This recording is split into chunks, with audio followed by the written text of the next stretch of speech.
Hi there, my name is Amanda, and today's video I'm going to be doing my January 2020 wrap-up.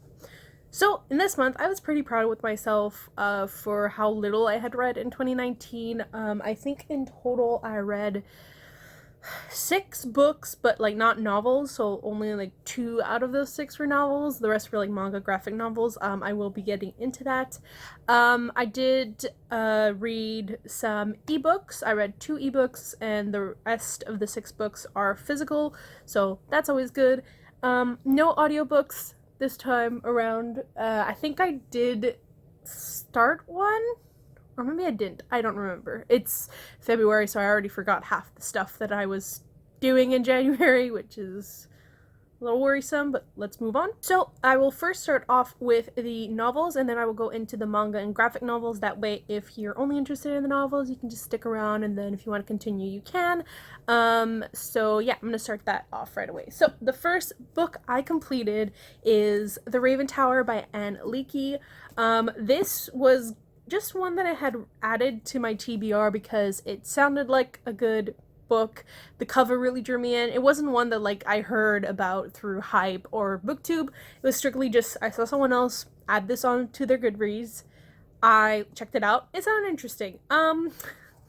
It is, but it's definitely very unique. It's a unique fantasy, that's for sure. So I gave this a 3.5 stars out of 5, and like a 3 for me is still pretty good. It's okay but good, and this was just definitely a little bit more than a 3, but not quite a 4.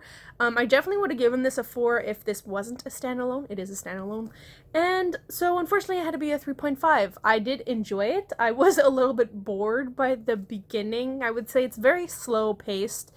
But it's unique. It's very, very unique. I haven't read a book quite like this before. Already the narrator of the book is from a very mysterious personality that you're following. You do kind of get an idea as the person, I can't really say person, but as the narrator kind of explains like their story, because it kind of goes between past and present a little bit, which can be a little bit jarring because there's no chapters. This is like these like little raven things is like when it's the start of something else, whether that's a continuation, whether that's the narrator starting a new story. I would have liked this a lot more, especially once I got to the end, if I hadn't known this, if there was a second book, because the ending to me felt very like sudden and kind of cut short how I felt. So I felt like we were going on a high. Like I felt like especially the ending really got me into wanting to finish this book, and then by the end of it, it just kind of went up and then crash landed, and I didn't feel very satisfied by it. It just kind of felt like we were left up here, and then it just ended. So it's like, oh, I guess I'll just end the book and move on with my feelings. If there was a second book, I would be super hyped. I would have easily given this a 4, maybe a 4.5. Like, that's how intense the last part of the book is. But overall, it's okay. So this book, without giving too much, because I mean at this point I still don't even know how to describe this book. It follows we kind of are being told the story of one person in particular, but the narrator is someone different. So the narrator is telling us the perspective of what he is seeing, or they are seeing, of this one character we're following. It's like I said, it's a very unique thing. I think anyone could try this quite easily and make an opinion from themselves, but it's not your typical one, and it definitely is a little bit jarring when you first start it. But it was interesting. I did appreciate it, but it's definitely... I'm still actually thinking if I should keep this or not, just because I don't know if I'll reread it, but I still hold hope that there is a second book, even though I know there will never be one. But yeah, it's a 3.5. It's a very weird book, and overall I still don't know how to describe it, so I'll put it down before I just continue on about how unsure I am about this book. And the last book is one I gave 5 out of 5 stars. I'm so in love with this series. Like, I can't believe like how attached I got to this book. And there's 2 other books. It's a trilogy, I believe, and I think the last one actually just recently came out, and that is This Mortal Coil by Emily Suveda. This is a, can I say, like it's a dystopian but like post-apocalyptic, because it's like still it's like a world of ours kind of ish that then kind of got like a virus that made it post-apocalyptic. So basically in this world, people have, oh, how can I even describe what they have? Like this coding thing, so you can easily just change the way you look, anything about you through like, I guess, this like coding thing on your arm. And we follow a main character who is known to be allergic to the mainstream coding, so she doesn't get all the fancy stuff. She just kind of has to go with the most basic of basic. But her dad is like this really smart guy, scientist guy, who's like part of like, he knows his shit around this coding thing. And basically it follows her as this virus kind of infects people and turns them into flesh eating monsters, and then they kind of like explode like a bomb after a while. So like no one really ever lives with the virus, but people do end up dying from it, and you can get infected if you like, you know, I think it's like if you inhale that like dust that comes from the exploded thing. They explain it really well in this book, and clearly I do not know how to explain it, but wow, I was not expecting to, one, get attached to these characters, and two, it's such a different take on dystopian. I mean, The Hunger Games is a quite, you know, I think one of the books that started the dystopian genre, but this is just like on a whole other level. It's just like one level up from dystopian like Hunger Games, because it's very scientific. It's very, very scientific. Half the time I didn't understand shit, but that's okay, because they do kind of try to explain as best as they can. But I still enjoyed that part of it. I was very attached to the characters, like the main character especially. I felt a little bit disconnected near the ending, but if you've read the book you understand, because, you know, no one has ever had to gone through that kind of dissociation of who they are, you know. But I really, really love this. I think I read this in like 3 days or something, which is a record for me, especially nowadays. Like 3 days to read a book that's this big? No way. But I did. That's how really interested and invested I feel or felt about this book. I gave it a 5 out of 5 stars. It's purely like also just like how I felt about it and stuff. Like I rate my books based off not only the quality of the book, but also like how I felt about it. So it's not like a 5-star because it's the most perfect and I can't find any flaws. It's just, this is a 5-star because I enjoyed it. I enjoyed a lot about it. I enjoyed the feelings I got about it. I enjoyed how invested I was. I just enjoyed it. So it's a 5 stars for me. And I think this might be like on my like top of books of 2020 so far, even though it's not a 2020 release. I can't wait to pick up the second one because of how this ended. Like I just need the second one, but I'm holding off on buying it because they're both, I think it's available on Book Outlet. I don't have enough books that I can buy right now on Book Outlet. I mean, I could buy a shit ton of books, but I'm trying to hold off on buying books I don't need. So, but yeah, this was 5 out of 5 stars. So good. I'm pretty sure I butchered the way of explaining it as much as I can, but without spoiling too much, I can't go into the parts that I felt really like attached to. Anyways, all right, so now going into the manga slash graphic novels. I guess we can go with the graphic novels because I only read one this month, and that is Pumpkinheads by Rainbow Rowell and Faith Erin Hicks. This is a contemporary graphic novel, I guess. This follows these two characters, Deja and, I don't know how to say his name. I want to say Josiah, but I've heard some people say Josie. I don't know. But basically this guy and Deja who work at a pumpkin patch, and it's their last year at working at the pumpkin patch. And basically this guy has had a crush on a girl for the longest time who also works at the pumpkin patch. And since it's their last night, Deja's like, you're gonna have to go tell that girl because it's the last night and I'm not gonna let my best pumpkin patch friend like move on and go to college without telling the girl they like. So I gave this a 4 out of 5 stars. It was really, really cute. It definitely made me like crave and want to eat pumpkin flavored things or things you would find at a pumpkin patch, even though never had anything pumpkin flavored. So I don't even know, like, this is very American, and I'm Canadian, so, like, I don't know half of what this is. The last time I went to pumpkin patch was not this, like, extreme. It was, like, a family-owned one, and there was, like, a corn maze, and that was it. So, but, yeah, it was really, really cute. I did find the ending kind of, I guess I felt that the realization of one of the characters was a little bit too perfect for the ending. Kind of just like, how can you realize it in literally minutes when you spent hours targeting like this main goal, you know? Anyways, that's how I felt about it. I did kind of spoil myself for the ending because I kind of accidentally read it when I first got it. So I had an idea of where this was going anyways, but I still felt like the realization and the end kind of tied in a little bit too well. But it's really, really cute. I definitely can see myself rereading it because the art is so cute and the characters you meet throughout this is so fun. And it is kind of like, how can I say, gives you a glimpse inside the American culture. And I think one of these, I think Faith Erin Hicks, yeah, she's Canadian, and I'm pretty sure in one of her, like, their author notes or whatever in here, she's like, half the shit I had to do and had to draw on this book or learn about was so new to me, and I felt definitely the same way as a fellow Canadian. So yeah, it was really cute. I can definitely recommend anyone picking it up, but obviously everyone probably has or has heard about this book, so not surprised if I'm the last person on the earth to have read this. Alright, so I will get into the last 4 things that I read, which are mangas. So I will first mention the ebooks. The first ebook I read, I'm gonna be honest, don't remember the fucking name. It's about a cat, and basically it's a lot different than what I thought. 1, Goodreads doesn't even consider it as a book, so that should tell you a lot.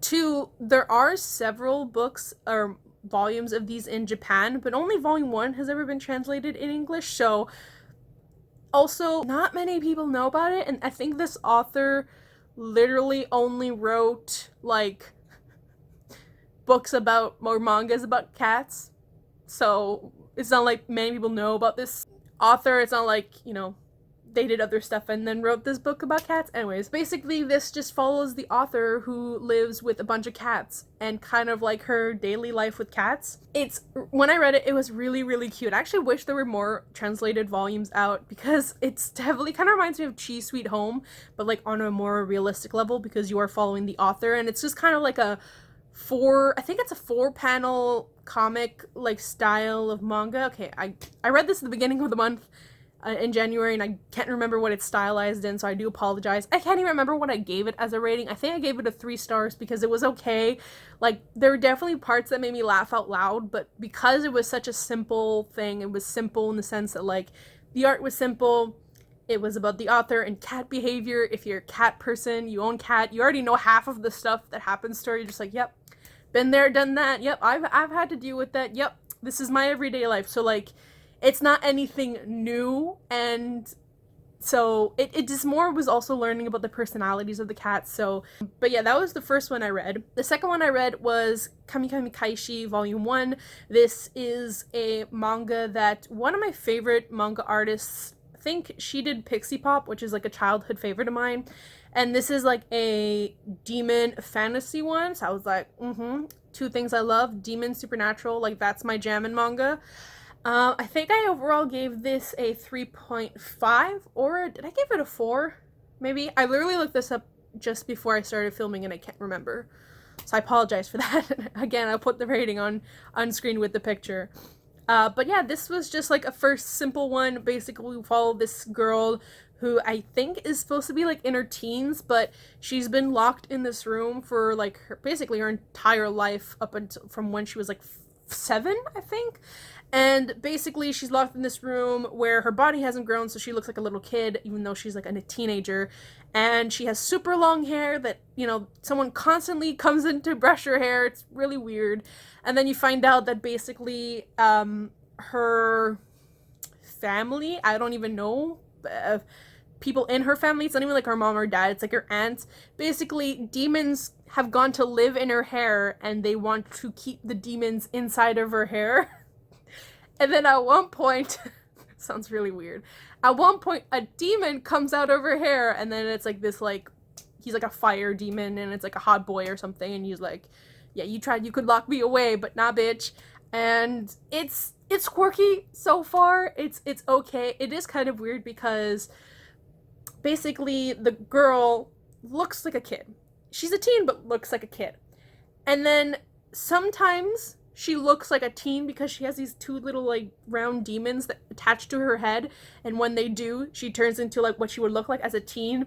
And of course, it's a Japanese manga, so it's like, you know, she wears like a short skirt and like a tight shirt, and then there's always a scene where, you know, she ran out in a bath towel, and the two love interests at this point were like, oh no, please, no, look away, and like blushed and stuff. So it's definitely a world that I'm not quite used to or haven't been like sucked back in, because like this is normal. Like this is normal in manga. It's normal in the sense that like this is literally any manga you'll read will have that if it's not like a shoujo, but those moments are super super normal. It's not even the most like controversial stuff you'll find, but it definitely, you know, I'm grown. It is kind of weird to think that normally she looks like a child, and it technically is only like a teen of like 15, I think. It's not like she's 18, she's 15.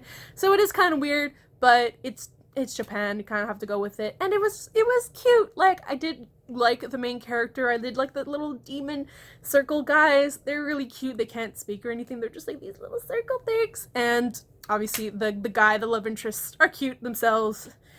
I don't really like the butler guy, but that's just because, you know, things and preferences and stuff like that. But yeah, that's all I have to say right now. I am going to be continuing with the series. I don't know how much there is, but it was okay for a first volume. But yeah, that's all I have to say. Now, moving on to the last two, I guess I'll go with the one that actually was on my TBR, which was Accomplishments of the Duke's Daughter, Volume 1. I had to turn it around and read it. And this is a isekai story where a girl, she dies and then ends up in her favorite otome game, which an otome game is where you play a girl character and she has multiple love interests, and depending on the path you take, you end up with one of the love interests. So basically, she ends up in this world, but she ends up as the villain of this world. Like, I guess in the otome game, her love interest had a wife or wife-to-be, and so she enters the wife-to-be's body. And I thought it was going to be the shoujo, like, route, where it was going to be, like, a love thing, but it was actually, like, way more political and, like kind of being a governess, which I guess is kind of her position. So basically, she kind of, like, changes her situation to what she knew the outcome was going to be when she first entered this girl's body. Like, she was going to be sent to, like, a nun, like, facility, like a covenant for nuns, and the character was going to be, like, off, like forever gone from the game, but she's like, I'm this character now, I can't just let that happen. And she changes the outcome to the point where her father sends her away and sends her to be in charge of, like, this county, I guess, this country, I don't know. And the first volume is just her being like, show me, like, the money we spent, show me the records, show me all of these, like, incomes, show me the people's wealth and stuff like that. And then she goes around and, like, sees firsthand what it's like for these people who live there. Like, why are they poor, why are they rich, what's around them. And it was definitely not the path that I thought it was going to take. Because of that, I did give this a 3 out of 5 stars. It was okay, just because it wasn't what I was expecting it, but I did buy Volume 2 at the same time as I bought Volume 1, so I will read Volume 2. If I'm interested in Volume 2, I will continue. I might not buy any more physical books until I like it a little bit more. Maybe I'll buy the ebooks instead or read it online or something. But yeah, so far it's okay. The first chapter, I think, was a lot more, like, political stuff, because it was to ground the character before we go into the adventures and stuff. Because the ending, she does discover chocolate. Oh, because it's like a historical thing too, so it's not like it's like, think of Victorian era or before the Victorian era, where it's like shampoo doesn't exist, conditioner doesn't exist, chocolate apparently doesn't exist in this world. And so her being a girl from the modern world, I can't speak either apparently, she is able to bring these new things to this world. This, like I said, it was interesting, but it was like, okay. Not much to say. Alright, and moving on to the last one. I am going to be reading a lot more of these as the months go by, because I'm rereading one of my favorite series in the world, and that is Fruits Basket, this is volume 2, and I gave this a 5 out of 5 stars. I'm going to be giving every volume of this 5 stars, if not at least a 4.5 depending on how it goes. But Fruits Basket is my favorite series, and I have not read it in a really long time. These are the original Tokyo Pop editions, so that's how you know how old this is. I still have the old volumes, but this is just like, it's a series that I think everyone should read because it's so good, but I'm also really biased because I read this as a kid and grew up with this as a kid, and so a lot of my ideologies kind of stemmed from this. But basically, this is volume 2, so I can't get into too much of what goes on here, but we follow Toru-chan, who basically ends up living with the Soma family, and the Soma family has a curse where when they're hugged from the opposite gender, they turn into their zodiac animal. And not everyone has a zodiac animal, it's only specific ones. So we have Yuki here, who is the rat zodiac. So if Toru hugs him, he turns into a mouse. So things like that, and there are, 12 in general, and there's also a cat, which is like one of my favorite stories that like came from this, is how the cat was supposed to be in it. Anyways, read the first volume and it really explains it all in there, and this is just so precious. We get introduced to Momiji in here. We also get introduced and have a background to Hattori, which is like super sad, and like one of the first ever sad backstories you get. His is not even the worst, but it's like the first one you get through volume 2. So yeah, I love this. I have nothing more to say. If you're interested, I highly recommend it, but it's my favorite. Alright, so that's the end. I didn't expect to be talking so much about these books, and I think half the time I don't even know what I was saying, so that's great. So I hope you enjoyed this video. I didn't read a lot of novels this month, but I did read a lot more than I did in the last couple months. That's a pretty good chunk. But yeah, I hope you enjoyed this video. If you did, give it a like, or you can subscribe down below to see more videos from me, but I understand if you don't want to.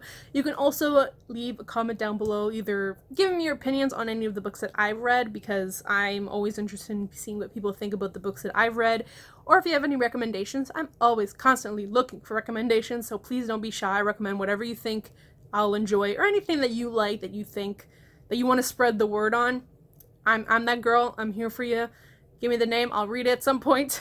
But if you don't want to comment, then you can also just leave a like to tell me that you enjoyed the video. So yeah, like I said, I hope you enjoyed, and I will potentially see you in my next video. Bye!